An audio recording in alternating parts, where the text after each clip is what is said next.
Le 13 avril, nous avions parlé d'une prédiction d'attentat faite en novembre 2021 par Amandine, attentat prévu pour la fin de l'année, une hécatombe sur la région parisienne.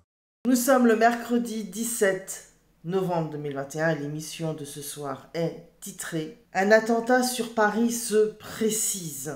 On m'a confirmé le mot attentat, on m'a confirmé que c'est chimique, qu'une pollution chimique dans de grandes retenues d'eau pour empoisonner toute la zone de Paris avec un très grand nombre de victimes. C'est vraiment quelque chose de déjà prévu. Pour les animaux, ce serait une hécatombe. La zone parisienne, il y a tous les bassins, toute l'agriculture et les élevages. Ça va à la terre, ça va aux eaux communes et puis après ça va aussi dans les terrains et dans la nourriture et dans ce que consomment les animaux, etc. Enfin, vous voyez bien la chaîne. On est bien sur quelque chose censé arriver avant 2022.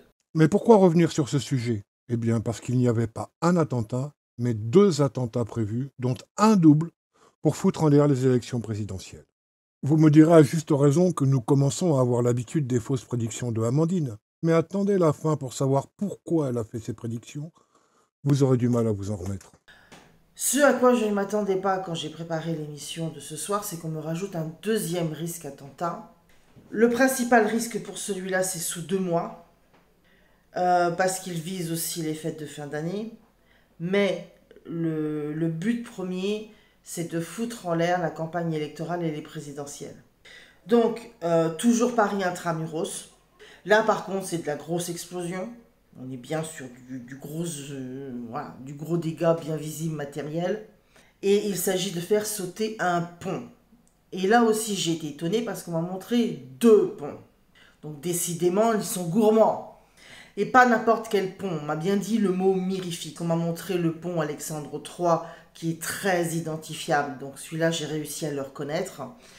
Et un autre pont, alors comparativement presque anonyme, un pont crucial. J'ai cherché un certain nombre d'autres adjectifs. À chaque fois, on me remet ce mot-là, crucial.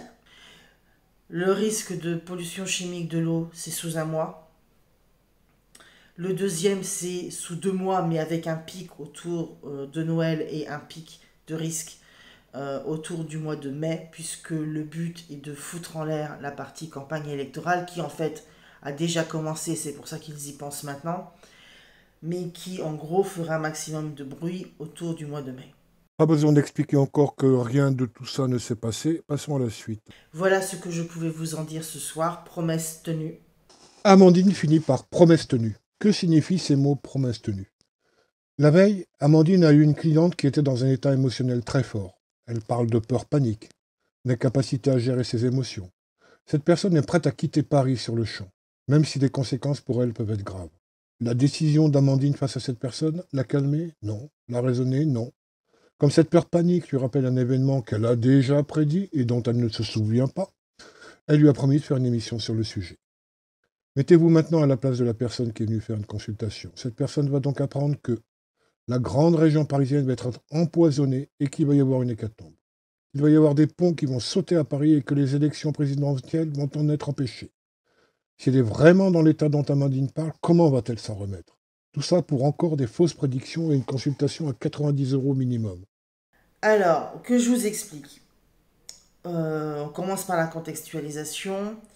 Hier, j'ai eu affaire à une personne très sensitive, une sensitivité naturellement exacerbée et pas encore gérée, qui était dans une peur panique avec un sentiment d'urgence de quitter le plus rapidement possible la capitale, quitte à envisager des choses qui sont vraiment pas à son avantage, tellement elle est dans cette peur et ce sentiment d'urgence qu'il va y avoir quelque chose de grave qui est imminent sur Paris.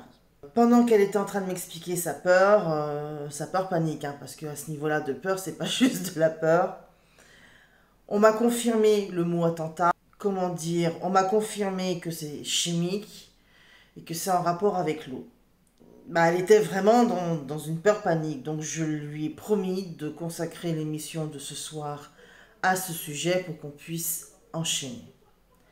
Je tiens parole, voici l'émission. Nous avons même des témoignages de consultations où Amandine a prédit la mort de proches, de très proches, dans les 6 mois. Mort qui n'arrive heureusement pas, bien sûr. Mais mettez-vous à la place de ceux qui sont en face, qui en plus sont payés pour ça. Comment vont-ils s'en remettre? Quand on vous répond, Madame, votre fille préférée va mourir, alors que vous demandez juste si elle va trouver du boulot, quel est le but? Attendre un suicide? Il y a une charte des médiums. Le minimum serait de la suivre. On notera aussi le manque d'affolement de Amandine dans sa présentation. Elle a l'air de bien sourire.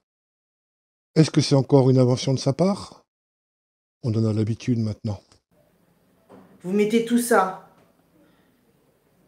dans la même équation, à moins d'avoir le QI d'une huître. Vous trouvez tout seul la conclusion. Vous retrouverez sur notre blog plus d'informations sur Amandine et l'antiterrorisme, ses lettres de plainte au procureur et au président de la République, les nombreuses guerres nucléaires qu'elle a pu l'empêcher, toute seule. Spéciale dédicace